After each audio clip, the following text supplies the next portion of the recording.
So hello guys, welcome to my channel again. I am Vishal, your pharma mentor. और आज हम क्या लेके आए हैं, देखो, हेलोपेरिडोल। अब क्योंकि ये ड्रग सीरीज से रिलेटेड है, हमने ऑलरेडी ड्रग सीरीज पे 7 वीडियोस बना दिए हैं जो हमारे प्लेलिस्ट में जाके आप देख सकते हैं। ये 8 ड्रग होगी, that is haloperidol, one of the important drugs for every exam, so you should watch. Let's begin. तो देखो, सबसे पहले अगर आप बात करें तो हेलोपेरिडोल की कैटेगरी, इससे क्वेश्चन पूछा गया लेकिन कम अमाउंट में। तो कौन सी कैटेगरी होती है? एंटी साइकोटिक कैटेगरी, यानी एंटी साइकोटिक ड्रग है ये हमारी हेलोपेरिडोल। अब ये बहुत बार पूछा गया है कि हेलोपेरिडोल कौन सा डेरिवेटिव है। Most of the time mostly यही पूछा जाता है हेलोपेरिडोल पे, कौन सा डेरिवेटिव है, तो ये ब्यूटाइरोफिनॉन डेरिवेटिव है। ये बहुत बार पूछा गया है, ठीक है।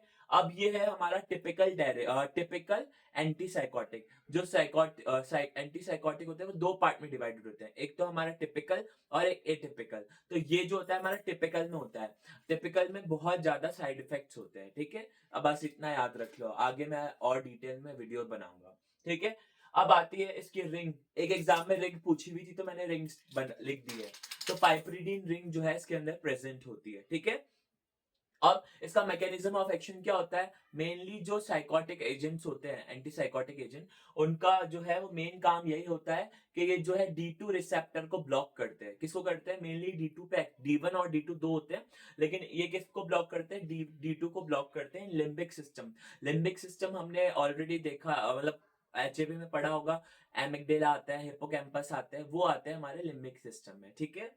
तो उसको ये एक्ट करके वहां पे D2 रिसेप्टर को ये ब्लॉक करते हैं, ठीक है।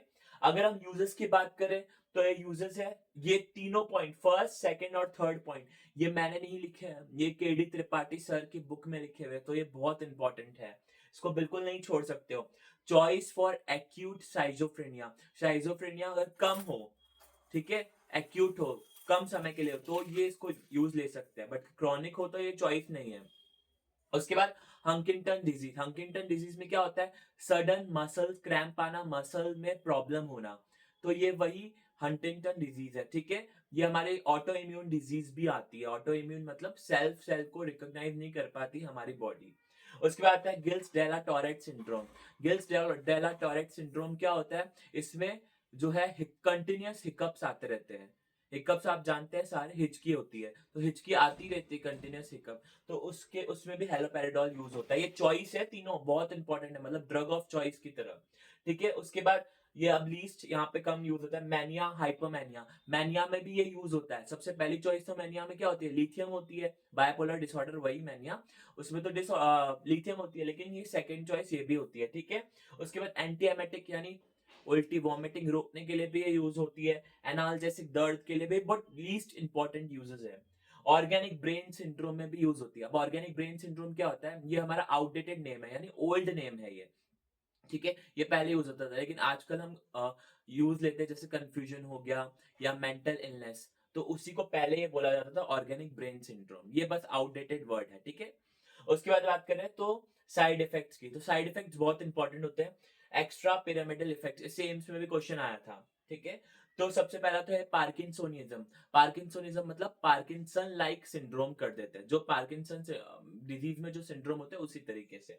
उसके बाद आता है एक्यूट डिस्टोनिया। एक्यूट डिस्टोनिया मतलब ये मसल में कॉन्ट्रेक्शन, सडन मसल कॉन्ट्रेक्शन होने लगेगा हेलोपेरिडोल को लेने के बाद कुछ टाइम, क्योंकि मैंने पहले ही बता दिया था एक्स्ट्रा पिरामिडल इफेक्ट्स आते हैं।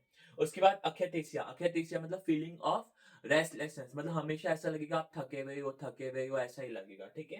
फिर होता है टार्डिव डिस्कानिया। टार्डिव डिस्कानिया क्या होता है? हमारे सडनली क्या होता है? इनवॉलेंट्री एक्शन में मूवमेंट, इनवॉलेंट्री एक्शन मतलब जो हमारे कंट्रोल में नहीं होते, तो सडनली क्या होगा? आपको इनवॉलेंट्री एक्शन में प्रॉब्लम आने लगेगी, मतलब जो हमारे कंट्रोल में, चलते चलते हमें कुछ हो जाएगा, चलते चलते या बैठे बैठे हमें कुछ भी हो सकता है, मसल में कॉन्ट्रेक्शन वगैरह, तो उसी से। अब न्यूरोलेप्टिक मैलिग्नेंट सिंड्रोम, यहीं से मतलब आपको पता है ये एक्यूट डिस्टोनिया भी था, अकेथेसिया भी था, टार्डिव डिस्कानिया भी था, और न्यूरोलेप्टिक मैलिग्नेंट सिंड्रोम भी था एम्स में एग्जाम में। चारों ऑप्शन थे, लेकिन जो सिम्टम्स दे रखे थे वो ये तीन थे। मस्कुलर रिजिडिटी, यानी मस्कुलर एकदम स्टिफ हो गई, मसल जो एकदम स्टिफ हो गई, हार्ड हो गई। हाइपरथर्मिया यानी टेम्परेचर बढ़ गया, और कंफ्यूजन एंड कोमा, ये चारों ऑप्शंस दे रखे थे ऊपर वो जो क्वेश्चंस में, और फिर उसका आंसर था न्यूरोलेप्टिक मैलिग्नेंट सिंड्रोम, ठीक है। अब जो हमारा नोट आता है आपको पता ही, अगर आपने मेरी ड्रग सीरीज फॉलो की है तो नोट देता हूं मैं। तो नोट में है ये भी केडी की लाइन है, केडी त्रिपाठी सर की, कि मेटाबोलाइज बाय CYP3A4। ठीक है, एंजाइम है CYP3A4 जो कि लीवर में प्रेजेंट होता है, और एलिमिनेट कितनी होती है, 24 आवर्स में हमारी बॉडी से एलिमिनेट होती है। अगर आपको ये वीडियो यूजफुल लगी हो तो please like, share and subscribe कर देना। Thank you.